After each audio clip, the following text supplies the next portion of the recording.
everyone, and welcome to a new episode of It's Lit, It's Dalck. We're going to continue with our series today, with our lessons today, of course. And as you can see, today it's going to be about Mrs. Margaret Atwood, the author for this story that we're going to be studying this couple of weeks, this couple of classes that we have ahead. And this story is called My Life as a Bat. Let's get down to business and go with the first activity that we're gonna surely have in class. So let's start with the essential question. What effect do we have on nature, and how does nature affect us? Right? That's a question that we're going to start this reading and this story or this essay with, just to think about how much of an impact we have on nature, and of course nature on us. We're gonna of course do this discussion in class, and we're just going to continue to the next part. Now, the second thing that we're gonna work with is imagine what life would be like if you were an animal. What animal would you be? What would you be afraid of in the case of the animal that you chose? And what would humans seem like to you? Would you avoid them, or would you live near them? So these are just questions that we have been, or we're going to do, that we have been doing in the class, just to think from a different perspective. Now, taking into consideration with this perspective that us as an animal have some sort of conscience. Yes, animals might or might not be afraid of humans, but that doesn't make them conscious. Right? Now, in our case, we're going to explore the point of view of animals and just to set our minds in what's coming next. And then, of course, the point of view that we are going to be reading in this story. All right? So, once we're finished with that activity in class, we're going to continue with the next part, and let's get down to the theory that we're going to see. Now, the first thing, or one of the things that we're going to be doing with this story, is to analyze the structure that it has. Number one, in this story, the author dispenses with traditional narrative structure.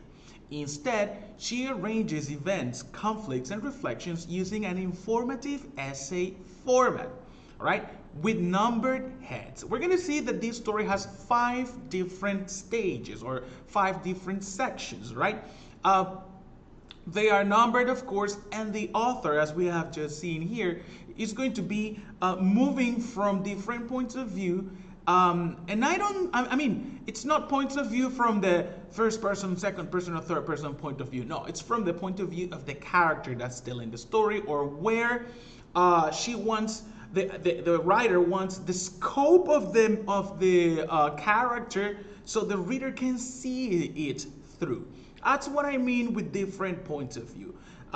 Themselves, or the reader, him or herself, as the first person, in a first person point of view, but from the perspective of being an animal, of being an icon, or just a description of the story or the essay that we're going to be reading.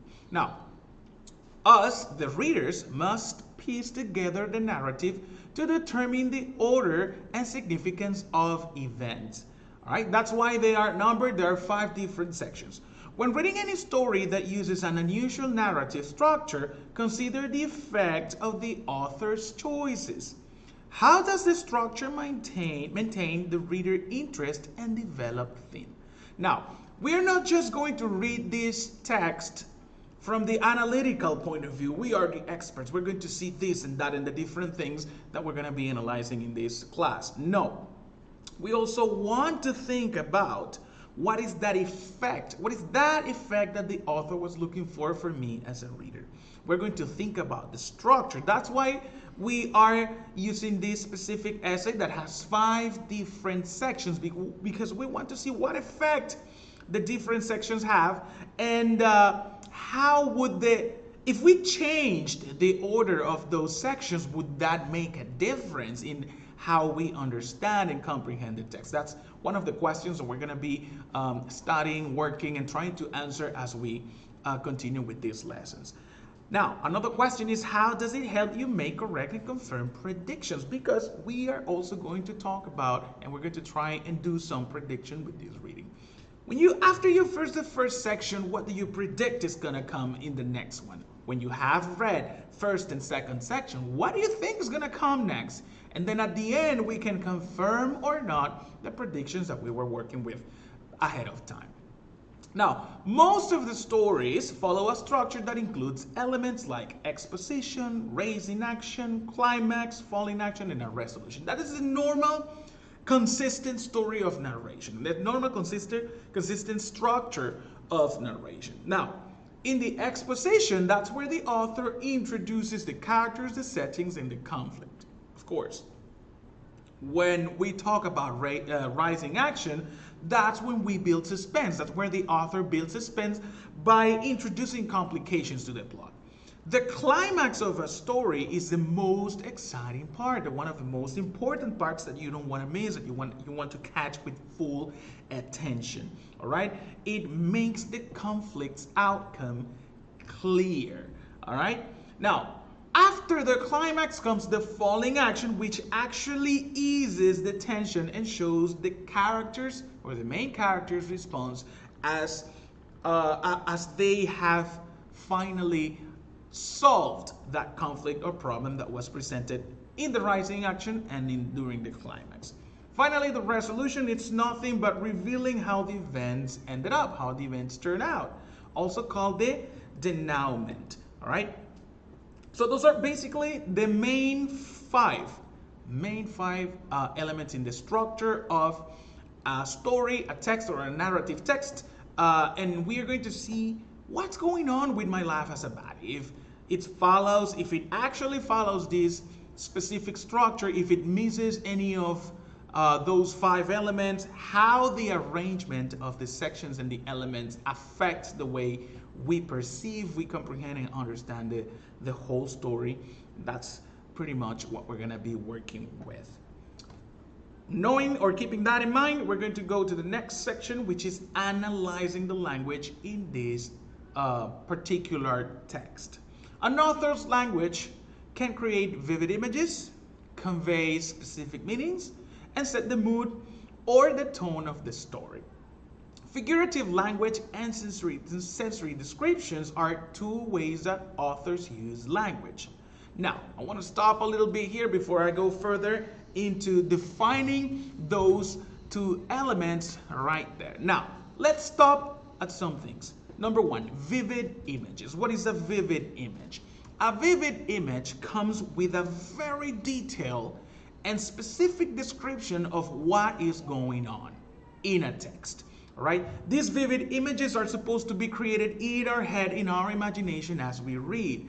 A vivid image will also be a very specific description of, let's say, a setting. It will also be the description of an action, how a person is doing something, the result of that action, the reactions of characters amongst each other. So those are the images that an author or a writer will want to create in our heads, in our imagination as we read. To convey a specific meaning, well, that deals with the purpose of those images. Now, setting the mood or the tone. And this is where I want to stop a little bit because I want to remind you the difference between the mood and the tone.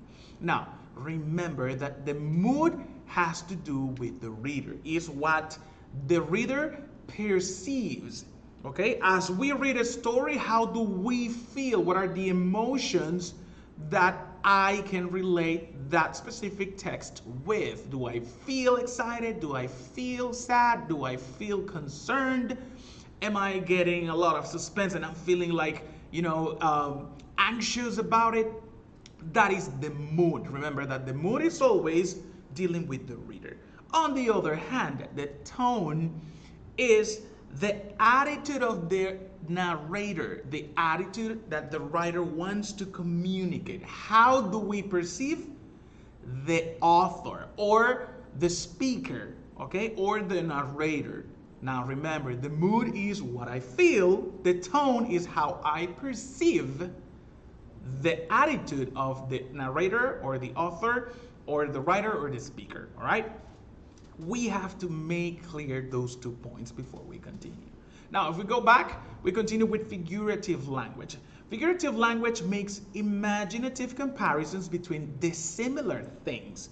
Similes are comparisons that use the words like or as. Now, when I say she is like a pearl in the middle of the ocean, when I use the word like or the word as, those are specifically the 2 words that will tell us that is a simile. And a simile is an example or an element of figurative language. We can also use metaphors, which are comparisons that are implied rather than stated. Now, let me give you 2 examples using the same context. In a simile, I will say, oh, the girl is like a pearl in the middle of the ocean. All right? I'm using the word like.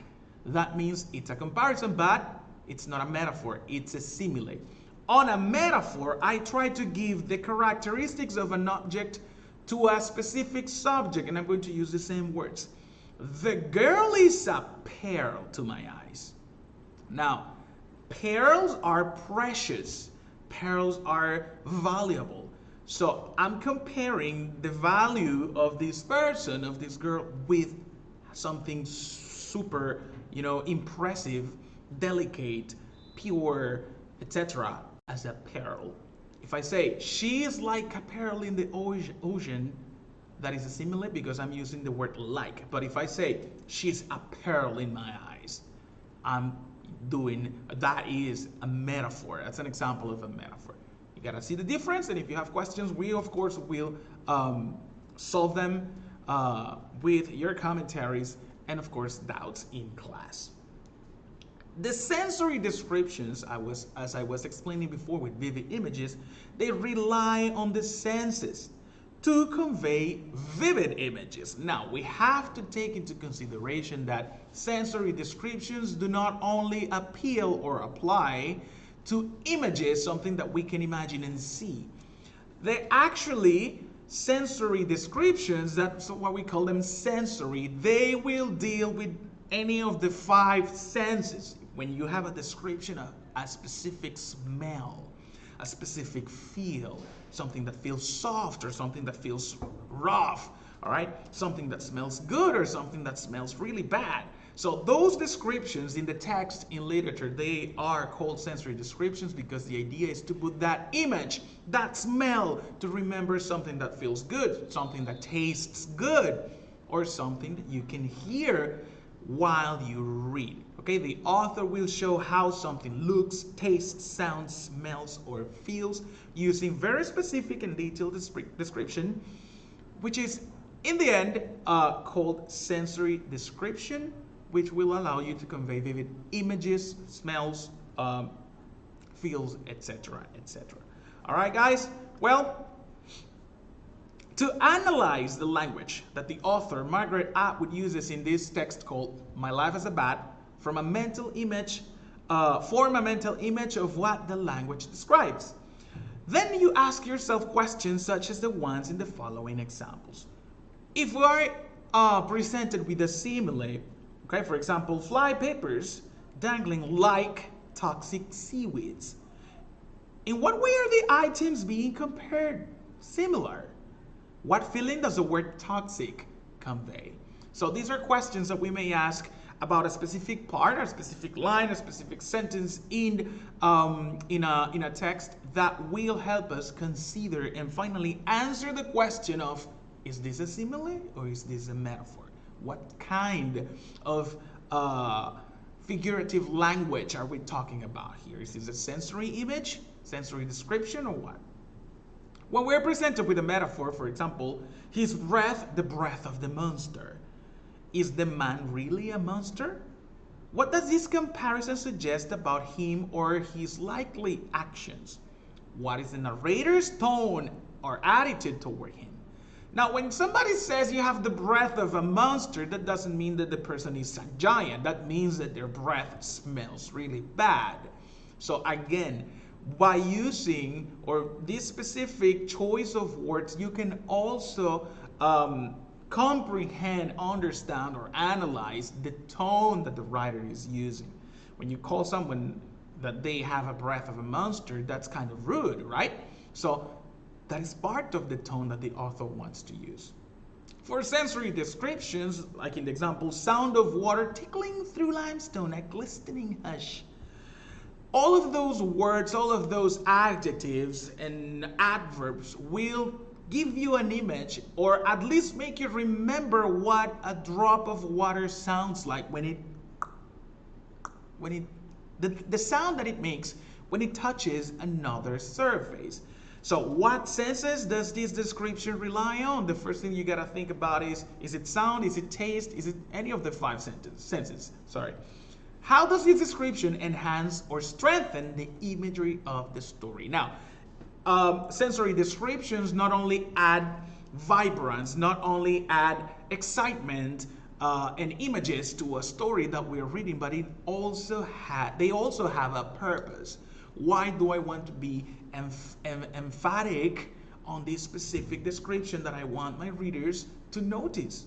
All right, there are always purposes, messages behind descriptions that we will always want to understand in order to fully comprehend not only the story, the main line, but also what's behind the message in a text. All right, so those are the things that we're going to be doing for next couple of weeks, next couple of classes and lessons. Make sure you drop a like on the video, subscribe, and hit the notification bell so you can get every new lesson that I upload in the channel. Thank you very much for joining me today, and I'll see you next time.